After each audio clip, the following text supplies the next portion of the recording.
dafa am politique bu fi yàggoon nekk. boo xam ne fi nekkoon depuis très très longtemps. mooy politique politicienne bi nga xam ni xam nañ ko bon mooy buuxante ku nekk di fexe noo amee position xam nga lu nekk nga yàq ko sa mboroom.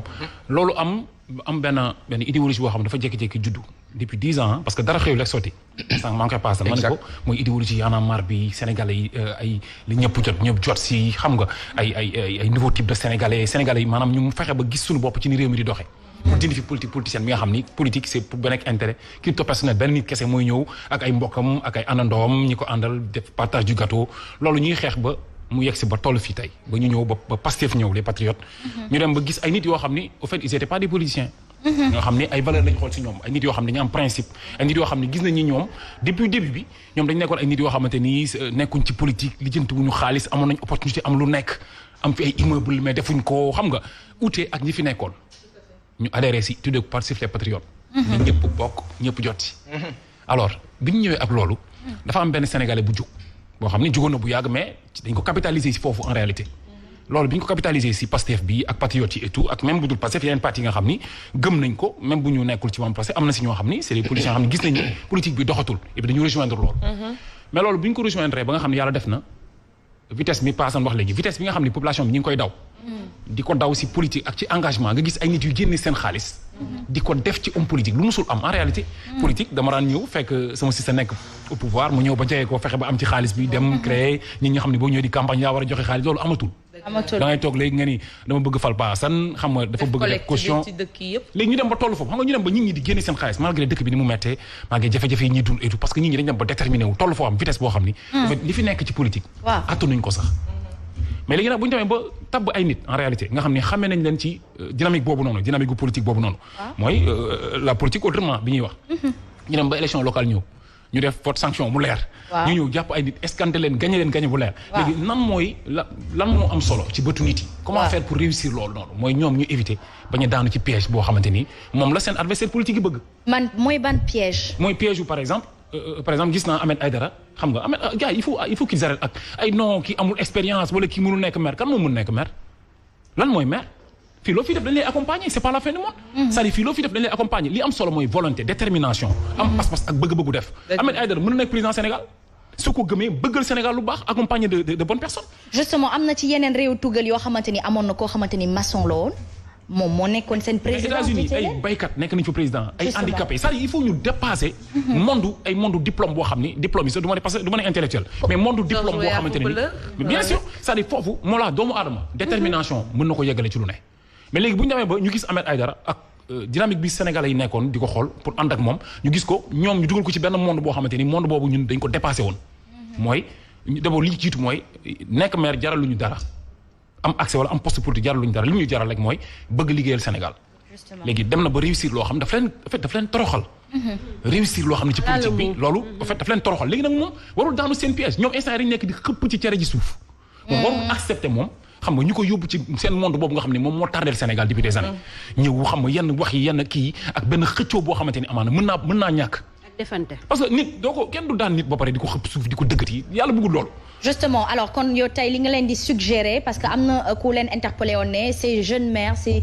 nouveaux maires yi ñuy fal ils seront surveillés comme du lait sur du feu est-ce que tey jii da nga leen di wax tekk la ñu war a def ngir tekk wan leen yoon non il faut askan wi xam ñaar d'abord mooy vu ñoom ni ñu tracé politique bi ak ni muy doxee comme ni Passane wax léegi vote yi ñu war a def au niveau ci commune bi nga xamante ni bu fekkee dañu bëgg a teg bureau pour maire bi vote yi ñu war a def te yow ñi nga xam ne ñoom dañuy ñëw nekk sa adjoint sax wala ñu ñëw nekk ci jege la ci bureau bi et tout am na si ñoo xam say noonu lañ alors malheureusement politique bi ñoom xooluñu Sénégal ñoom noonu la ñuy politiquer ñu nekk au pouvoir xooluñu Sénégal li ñuy xool mooy ndax kii au fait seen noonu la quoi pour ñoom noonu lañ jàppee Ahmed Aïdara xooluñu géej waaye jiital ko loolu nekkul si ñoom mais tey ñoom ñëpp buñ ko comme par exemple tey lii fa xew woon démb ba mu jar tey ñu arrêté sax ndax foog naa sama jumlee continuer wu ñu après ko suspendre adjoint yi léegi tey adjoint yi bu nekkul ci faveur am mooy peut-être il a du mal à travailler en réalité il aura du mal à travailler donc voilà léegi est-ce que kon du retourner waat ci askan bi ñu ne amee teg nañ ko par rëccu fekk dañ ko bloqué parce que fii gis nañ ko nee nañ ko àndut ak parti au pouvoir comme maire yi yëpp ñu fi nommé nii ils auront du mal à travailler mais c'est ça moo tax ma ni Sénégal moom la chaque fois ma ni Sénégal au fait dafa war laaj ndëpp national mooy dafa am lépp la ñu war a changer texte parce que c'est pas normal xam nga kii ñu fal ko maire askan ñu fal ko directement comme ni ñu fale président moom mu war a mën a tabb ñi muy tànnal bëgg-bëgg bi mu am pour liggéey di am ay jafe-jafe ci bureau. très bien c'est pas normal.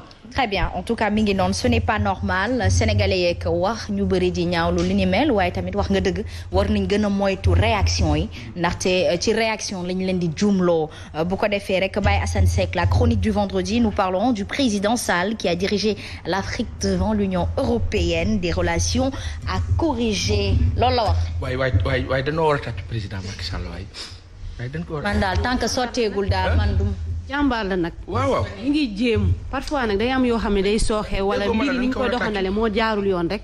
démb dafa am lu ko journaliste tubaab bi laaj tontoom daf maa neex démb. lan la wax. xam nga les ressources fossiles la lépp lu jëm ci combustible yeeg yooyu nasaraan dañu jàpp ne àdduna bi léegi dafa polluer couche d'ozone bi c'est compliqué donc yéen africains yi fexe leen ba bu leen sax xalaat jéem a industrialiser.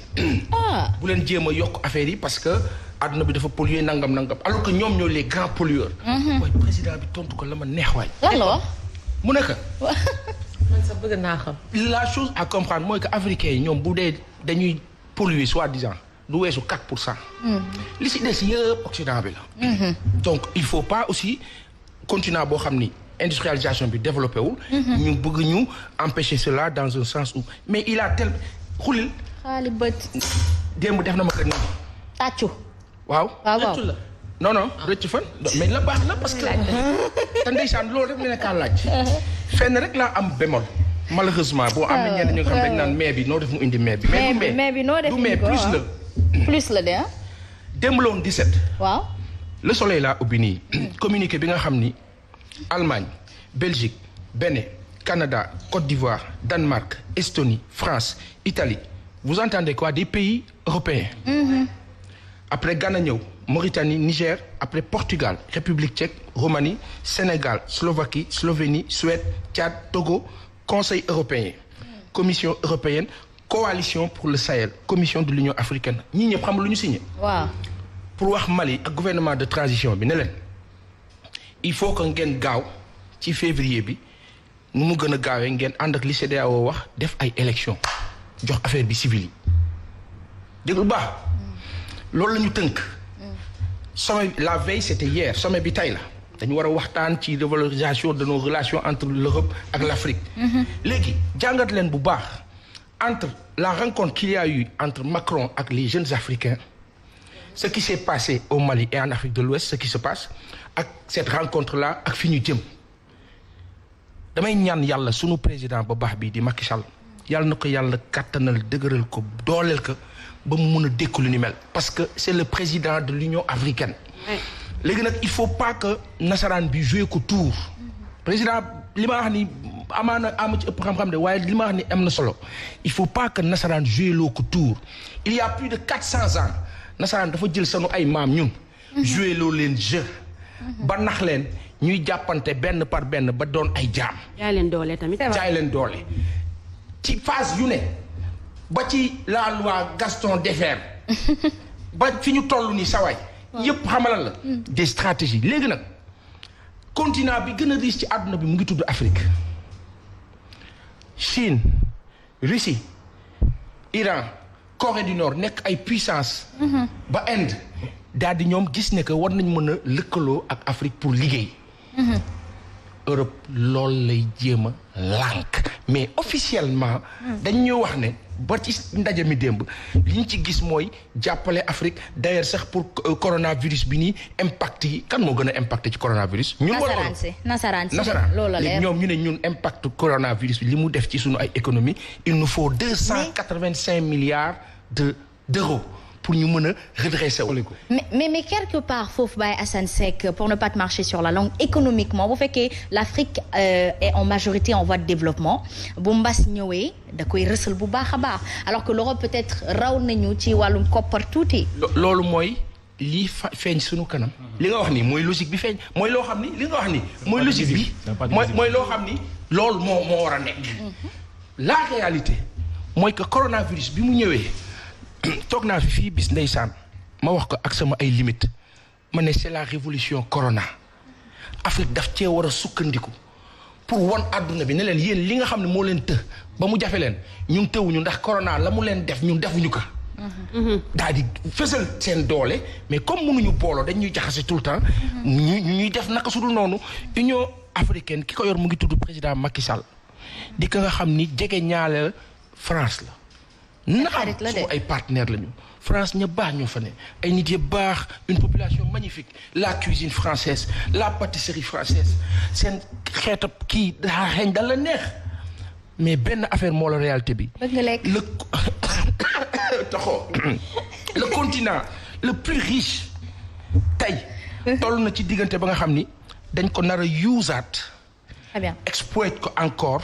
parce que simplement am na koo xam ne mu ngi tudd Russie di jox Europe 40%.